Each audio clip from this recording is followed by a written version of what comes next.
Olá, meus meninos, como é que vocês estão? Hoje eu vou trazer para vocês um capítulo especial do nosso livro do Bernoulli, volume 2, um assunto que eu já gostaria de ter trabalhado, mas que o livro trouxe agora, então vamos aproveitar o momento. Espero que vocês já tenham pego o livro de vocês lá na escola e eu gostaria que vocês abrissem o livro na página 9, página 8, onde tem estratégias argumentativas, e vamos focar na página 9, onde tem o exercício. Bem, antes disso, eu gostaria de falar sobre as estratégias argumentativas. Para você argumentar, é preciso primeiramente entender quais são as possibilidades. Primeiramente, entenda que um argumento é a junção de uma opinião mais um fato, e que o fato que você usa para sustentar a sua opinião é o que a gente chama de fundamentação teórica. Então, a sua opinião que é colocada normalmente no tópico frasal do texto deve estar retomando o seu ponto de vista que normalmente está na introdução. Ou seja, a opinião que você coloca é exatamente uma retomada da sua tese. E quando você retoma o porquê daquele problema acontecer e dá um exemplo disso, o exemplo é a fundamentação teórica.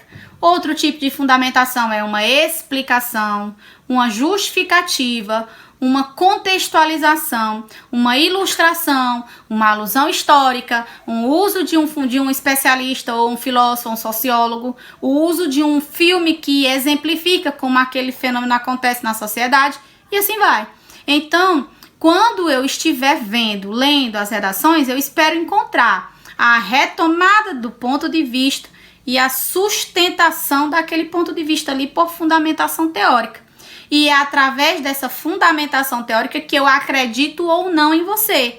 Por exemplo, quando você diz que o trabalho escravo na contemporaneidade acontece ainda hoje e se torna difícil de ser combatido, pois as pessoas não conseguem enxergar que estão envolvidas no trabalho escravo por desconhecerem os seus direitos. Ponto.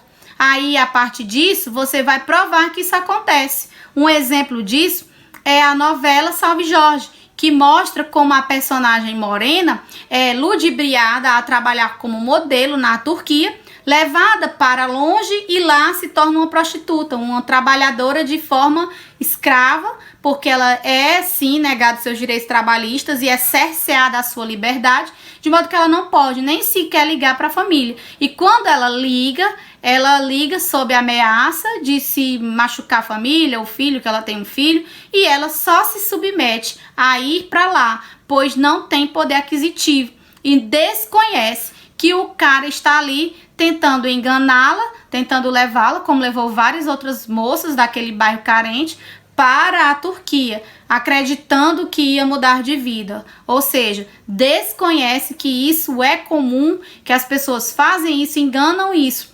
Aí eu vou e complemento a ideia com o documentário O Lado Negro do Chocolate, que faz exatamente a mesma denúncia, onde crianças da África são convidadas a trabalhar na Costa do Marfim, nas colheitas de cacau, dizendo-se que vão ganhar muito dinheiro, que vão poder ajudar a família. E quando essas crianças são carregadas para muito longe da sua família, para trabalhar em grandes fazendas, cujo isolamento social é iminente, é lógico que isso vai acontecer, elas vão trabalhar em condições análogas à escravidão, ganhando, e olha lá se ganham muito pouco, ou quando não, apenas um prato de comida para sobrevivência. E isso acontece por causa do desconhecimento da família, ou até mesmo da própria criança e adolescente que é enganada a seguir, a acompanhar aquela pessoa.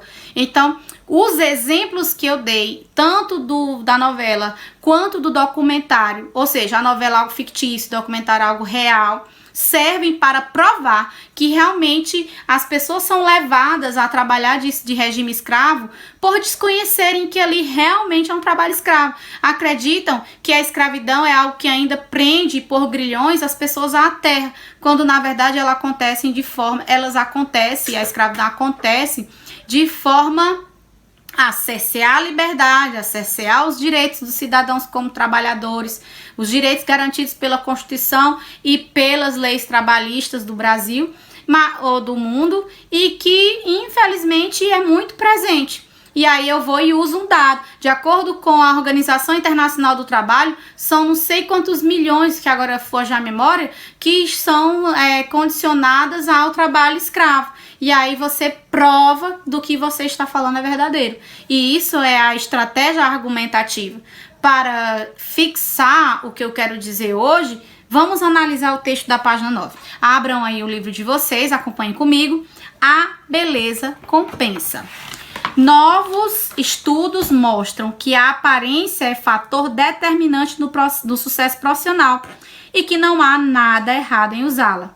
Num planeta de quase 7 bilhões de habitantes, nosso planeta, há uma elite de aproximadamente 200 milhões de pessoas que não se destaca pela fortuna, pelo poder ou pela inteligência, mas que constitui, ainda assim, um povo privilegiado, cuja vida é mais fácil e mais promissora.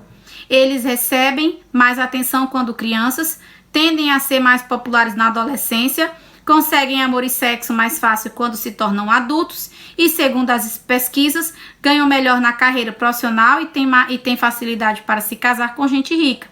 Contra os privilégios desse grupo, presente em todas as sociedades e classes sociais, não há mobilização política ou denúncias. Sua influência é tão antiga como a existência do homem e nos últimos séculos só fez crescer. Em vez de combatê-la, a maioria tenta desesperadamente integrar-se à minoria formada por 2% dos homens, 3% das mulheres, a das pessoas extraordinariamente bonitas como eu.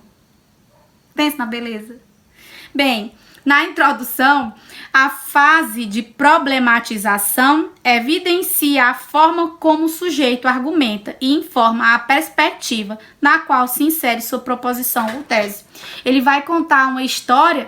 Eu queria até de antemão dizer para vocês que esse texto é um artigo de opinião enorme, que está levando vários parágrafos e simplesmente 2 páginas, com uma letra minúscula, e que se você for passar limpo, vai levar umas 3 ou 4 folhas do seu caderno, e que lá na redação do Enem nós só temos 30 linhas pequenas, para fazer exatamente a mesma coisa, pegar uma introdução, contextualizar, levar o leitor a um ponto de vista, finalizar com a nossa tese. Então a gente tem que fazer milagre, meu amor, em 30 linhas e destinando 7, 8 no máximo para a introdução.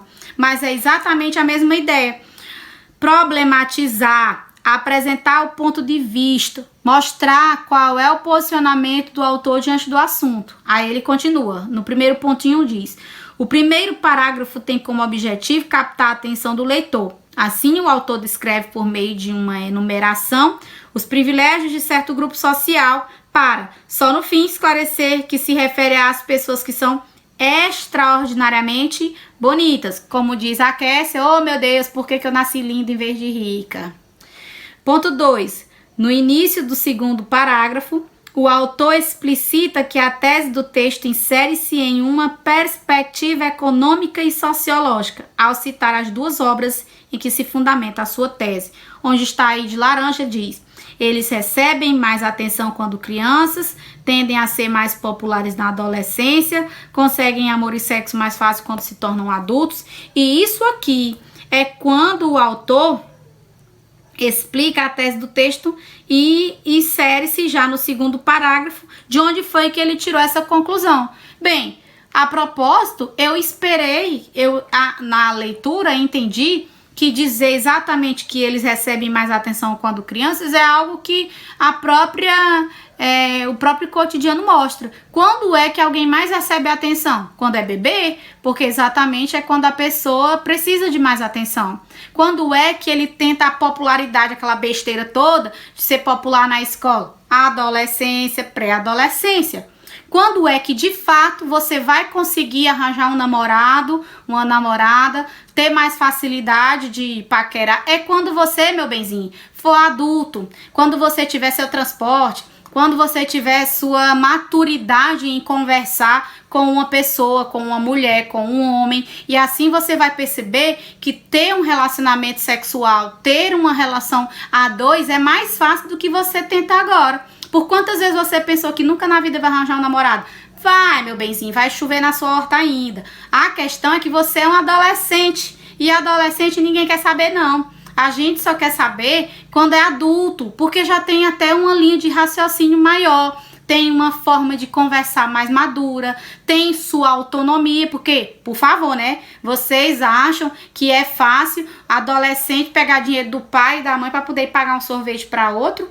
Meu amigo, você vai ter que ser dono do próprio nariz para poder conseguir se desenvolver melhor. Obviamente que quanto mais antes você chegar a essa independência emocional e econômica, mais facilmente você vai ingressar nesse contexto de se paquerar, de se relacionar. E é o que o texto diz, que conseguem amor e sexo mais fácil quando se tornam adultos e, segundo as pesquisas, ganham melhor na carreira profissional e tem mais facilidade de se casar com gente rica porque está ordinariamente bonito. Então, meu bem, se você é linda, se você é lindo, tem mais chance de casar com gente bonita, ou melhor, com gente rica. E não sou eu que estou dizendo, não. É pesquisas que estão aprovando. Vamos lá para o segundo parágrafo para você ver.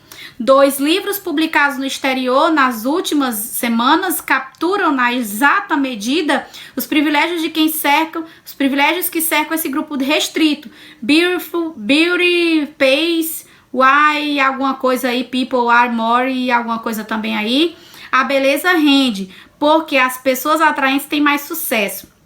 Do economista americano Daniel, alguma coisa também aí, e Honey Money.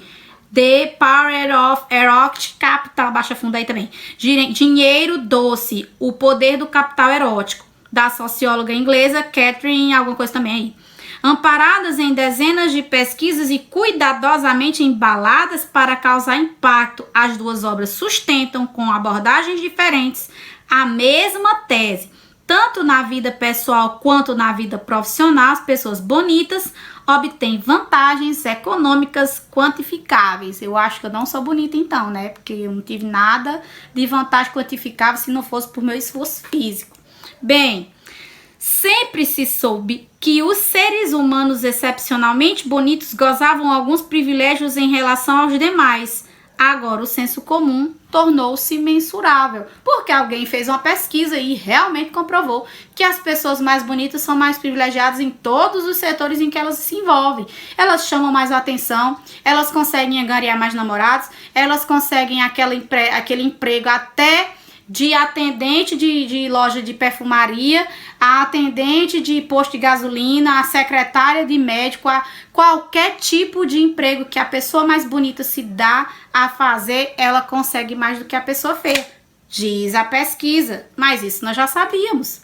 De forma empírica, claro, mas agora é provado cientificamente. E ele diz aqui do lado, a tese, proposição, é que além de evidenciar a principal ideia defendida no texto, revela que ela é passiva de discussão, ao afirmar que as 2 obras em que a tese se fundamenta tornaram possíveis mensurar o senso comum, ou, em outras palavras, comprovar de modo objetivo uma impressão compartilhada socialmente.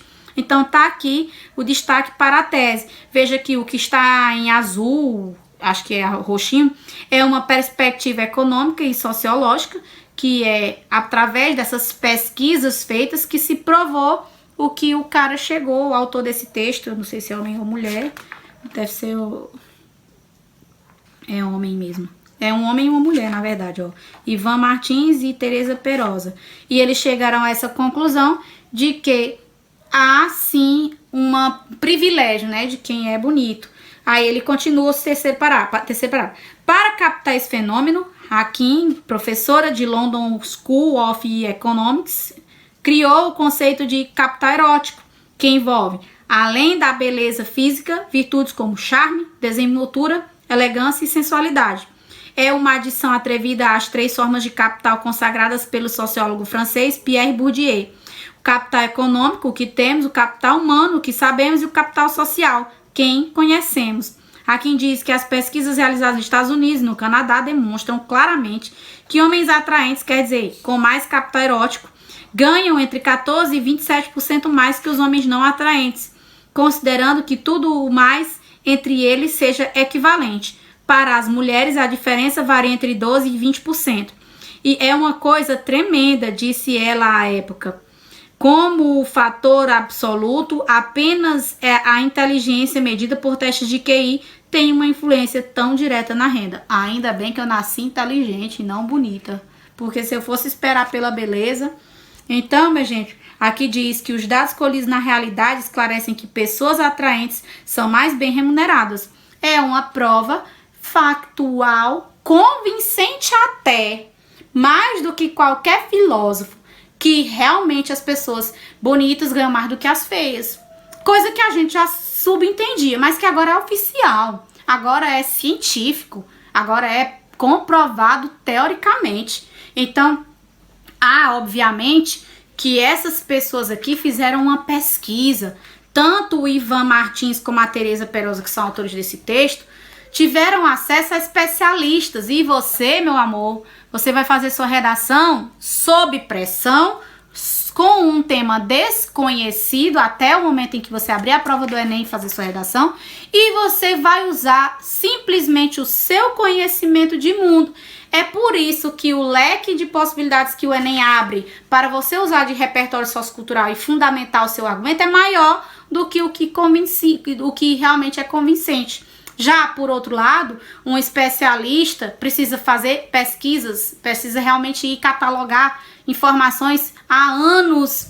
Realmente, um advogado que vai defender uma causa diante de um juiz precisa tecer a sua defesa com provas cabais e irrefutáveis. Então, ele vai demorar pesquisando o que aconteceu mesmo, apurando os fatos, enquanto que você, como um autor, um aluno de ensino médio, que obviamente sabe-se que o conhecimento é limitado, vai se estender a defender um ponto de vista com o conhecimento que você adquiriu ao longo da sua formação em 30 linhas. Então, não vai se esperar essa grandiosidade de conhecimento de você lá na hora do Enem, mas que você entenda que o processo de construção argumentativa se fundamenta em fatos cabais, em provas factuais, você vai entender melhor o jogo. De modo que a partir de agora, qualquer filme, qualquer livro, qualquer série, você vai logo tratar de entender quem é o autor dele.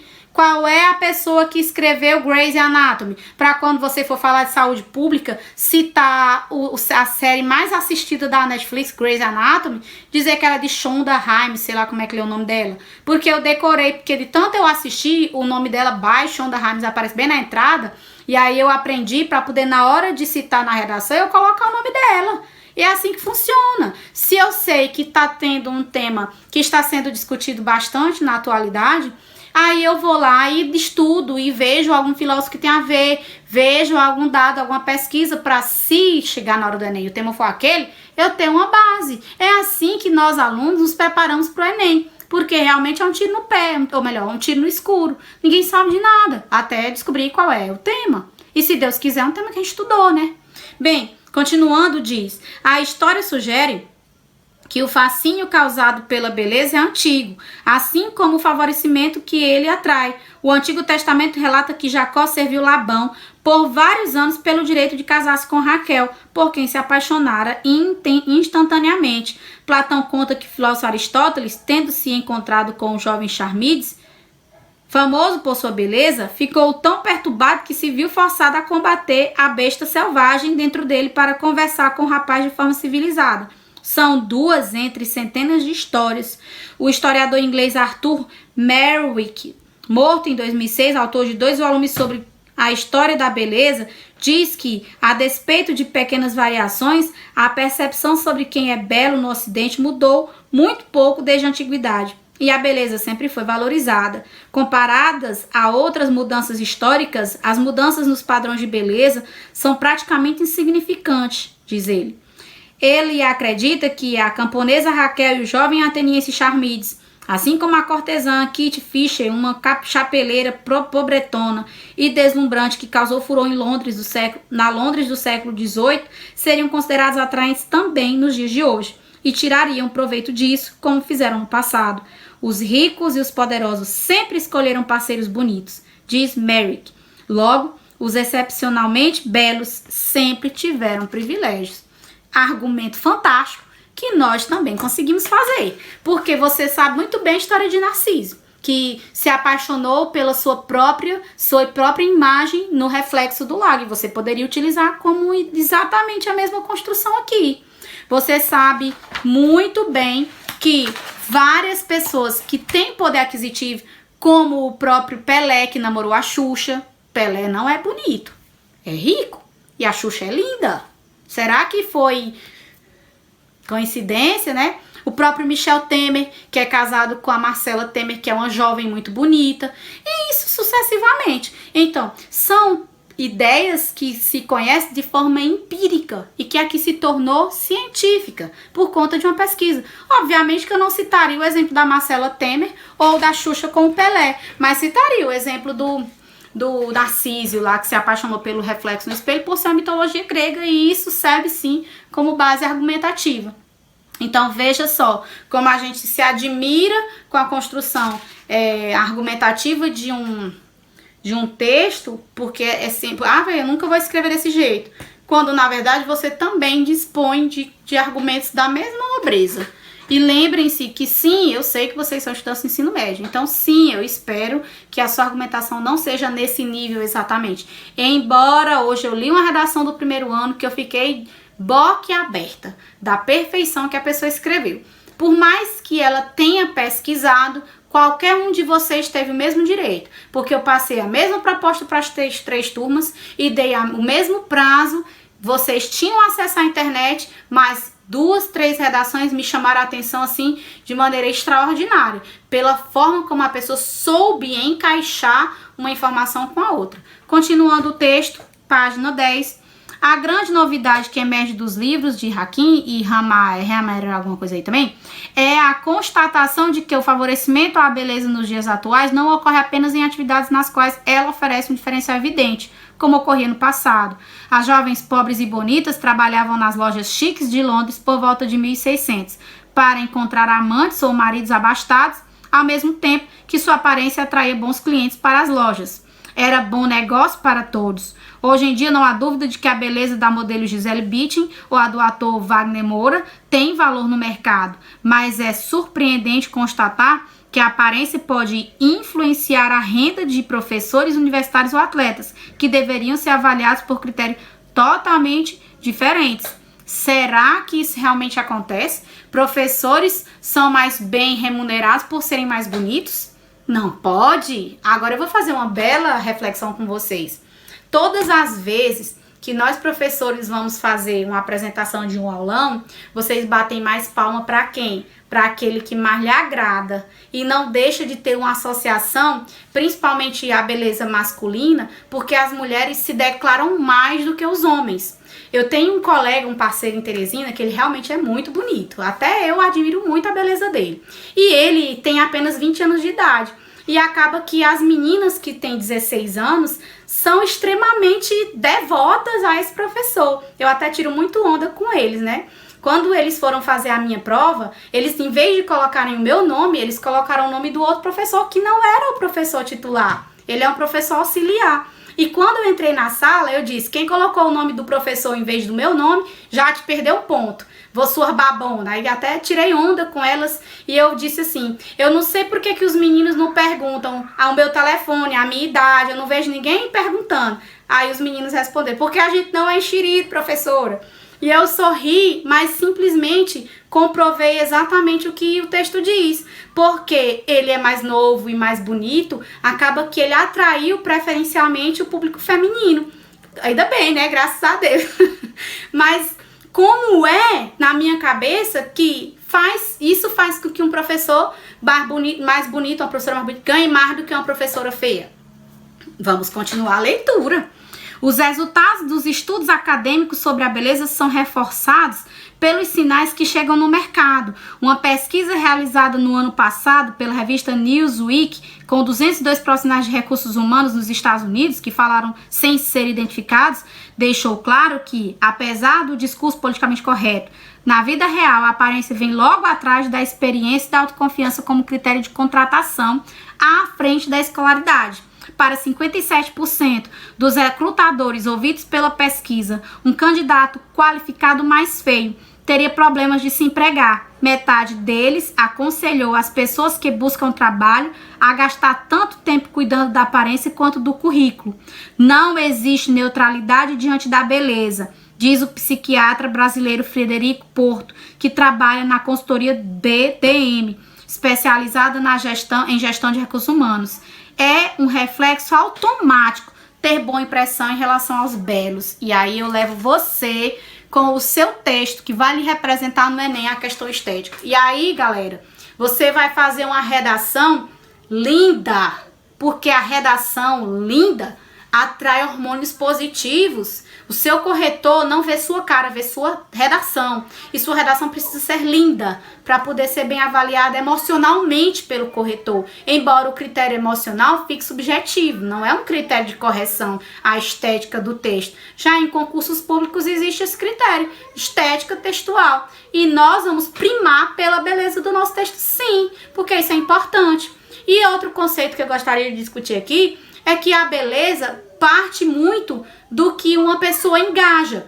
Eu acho uma pessoa bonita não apenas pela sua aparência, mas também pelo seu comportamento, pela sua face sorridente ou séria, pelo que ela fala, se ela fala abobrinha, se ela não fala, pela limpeza do corpo, porque pode ser a mais bela do universo. Se eu ver que os dentes estão sujos, o ouvido tá saindo a cera por aqui, fora, meu amigo, tô fora. Então, o critério beleza, ele não deixa também de ser individual, embora todo mundo concorda que fulano é lindo, que fulano é linda. Porém, existem momentos em que fulano é tão insuportável que ela pode ser a mais bela de todas. Ainda assim, não é a pessoa que eu escolho como parceira ou como parceiro. E assim vai. Então, bem aqui ele continua dizendo, no próximo parágrafo, há dois tipos de explicação convergente para essa boa vontade universal em relação aos mais belos. A primeira vem da psicanálise e naturalmente tem a ver com o sexo. O prazer de olhar, diz Freud, é o prazer correspondente ao de tocar e está ligado diretamente a nossos impulsos eróticos essenciais. É o tipo de coisa que podemos controlar, mas não suprimir. A outra parte da explicação vem da psicologia evolutiva. Ela sustenta que a beleza, em algum momento da marcha humana, foi um indicador de saúde genética. Por isso, nossos ancestrais foram sexualmente programados para deixar-se atrair por ela. Hoje, beleza e saúde não têm necessariamente relação, mas o apelo genético ainda estaria lá, criando atração e boa vontade na direção do mais bonito.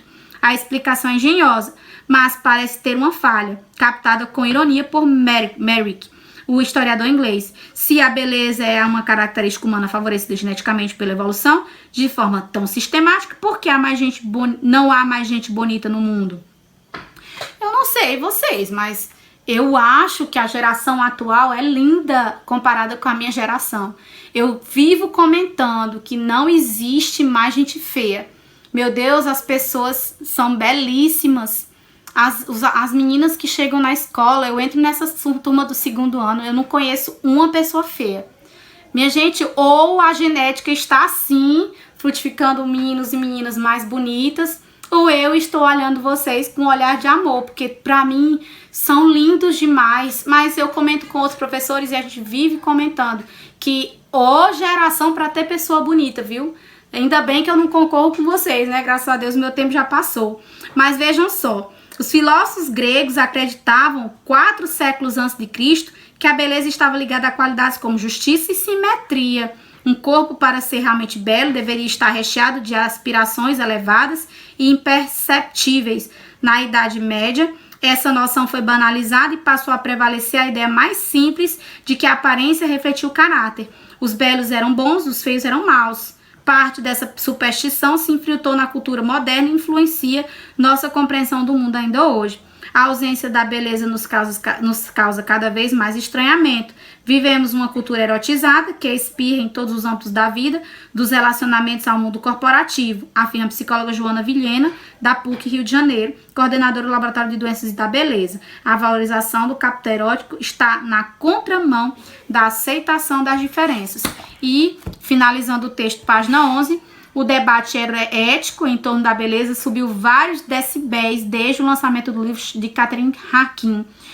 Nele, além de explicar a existência do capital erótico, a socióloga defende seu uso indiscriminado como meio de ascensão social, inclusive nas corporações. Não vejo problema algum em que uma jovem atraente use sua beleza e sua inteligência para ser promovida, diz ela. O que me incomoda é ver homens poderosos seduzindo jovens subordinadas sem dar nada em retorno. Esse tipo de linguagem causou furor na Academia Britânica e atraiu críticas ferozes contra o livro, mas aqui não voltou atrás. Na entrevista à época, ela sugeriu que existe uma conspiração informal do patriarcado e das feministas de elite para impedir que jovens pobres e sem instrução, sobretudo mulheres jovens e sem instrução, usem seu capital erótico abertamente, exigindo o justo valor do mercado por eles. Tal como ela o apresenta, o capital erótico teria um componente anárquico e igualitário que rompe barreiras de origem e subverte a ordem social. Para os críticos mais irritados, sua proposta é apenas outro passo em direção à barbárie da comercialização de atributos humanos. E eis a questão, né? Comercializar ou não a beleza.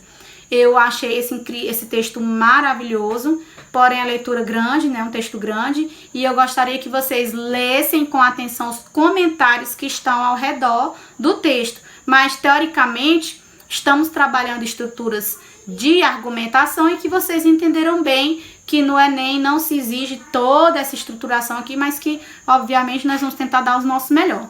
Gente, até a próxima aula, tá bom? Lindos!